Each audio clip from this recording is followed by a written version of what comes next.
balón, ahí está Carvajal, viene Benzema, el centro para Ronaldo.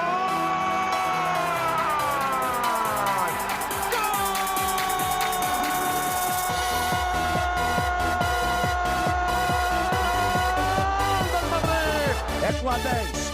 Partiu o Diego, pé direito, bateu. Vai no gol, vai no gol, vai no gol, vai no gol. 5, 4, 3, 2, 1, el mirón por arriba.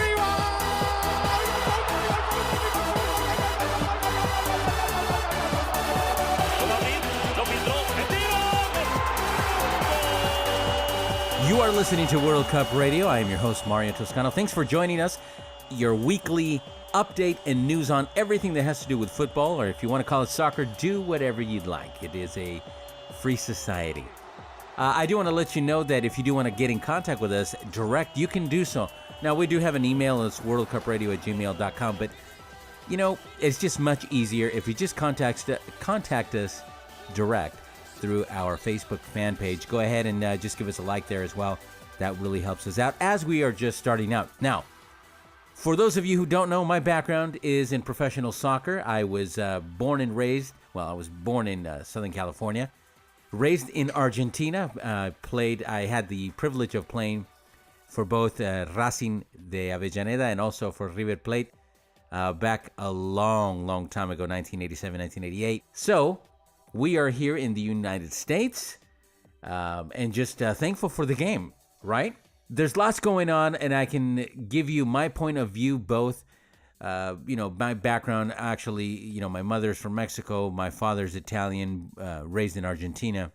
So I've got soccer running through my veins, both on my mother's side, obviously, but on my father's side, I mean, come on, you've got Italian and you've got Argentinian, and so I was raised in a home where it was football every single day.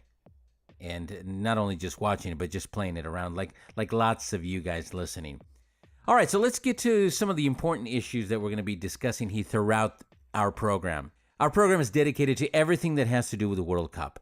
We will also be mentioning things that have to do with local teams, your European side, your South American teams, the MLS. Why not? We're going to talk a little bit of everything, but our dedicated themes will always be related to the World Cup, and not only for the coming Russia 2018 World Cup, but the World Cup every 4 years. So we're going to be here. We're not going to go anywhere.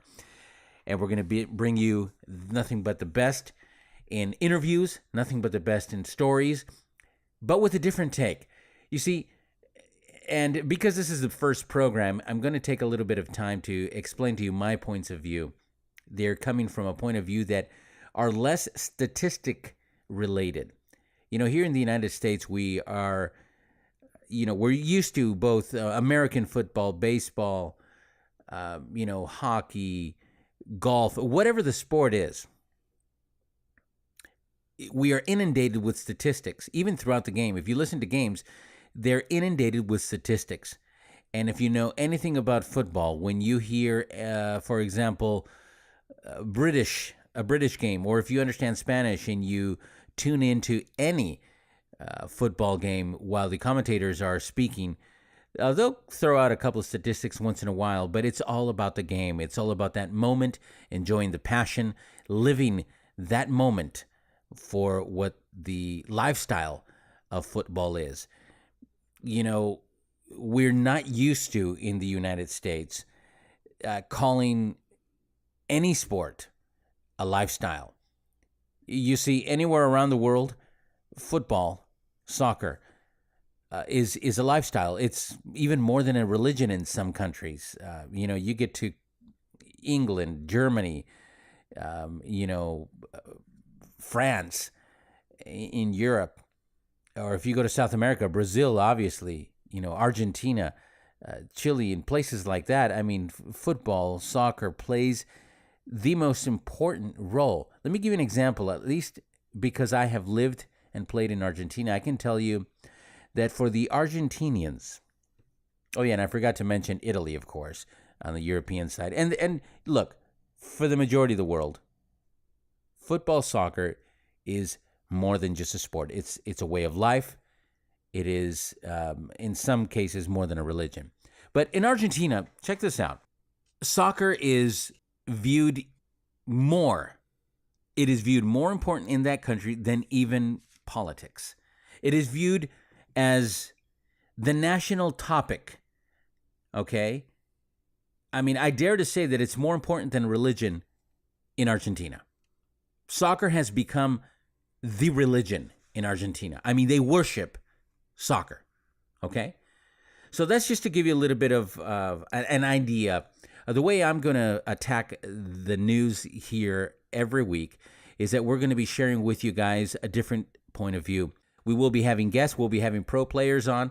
And I know you guys are going to like that because we've got tons of information, and it's going to bring a little different perspective than what we're used to hearing.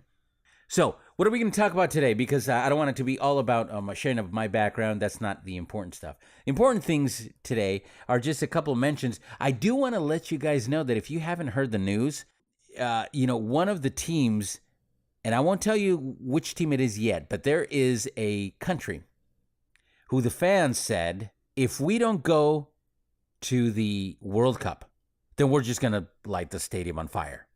And I guess that's what the rationale, I mean, you can look these stories up. They're everywhere. But that was the rationale behind Bosnia and Herzegovina fans because they set Estonia's pitch ablaze in their final match in the World Cup qualifying. I mean, they headed into the final game with a slim chance of qualifying. And, given that Gibraltar were never going to beat Greece, and what happened? It obviously sparked plenty of rage with the Bosnian fans, and they decided to, let's go ahead and just light the stadium on fire. And to a lot of people here in the U.S., that seems ridiculous, and it's just a shame because fans definitely take it too far. But that alone goes back to what I was saying, that there's people, you don't mess with their football.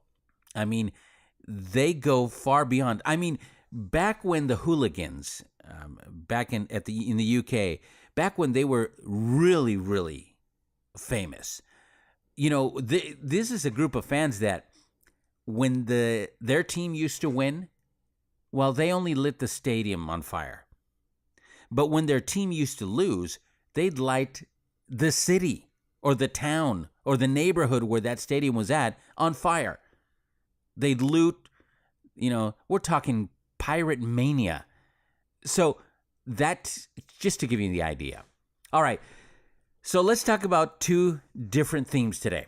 I do want to bring up two different teams because we're just not going to have enough time to talk about too much today because this is the first program and we only have a few more minutes.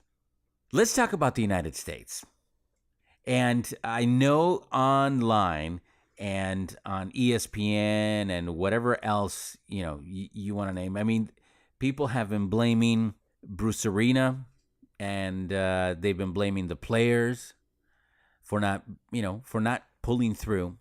I personally would say the majority of the fault lies on Bruce Arena, of course. It's just time to go.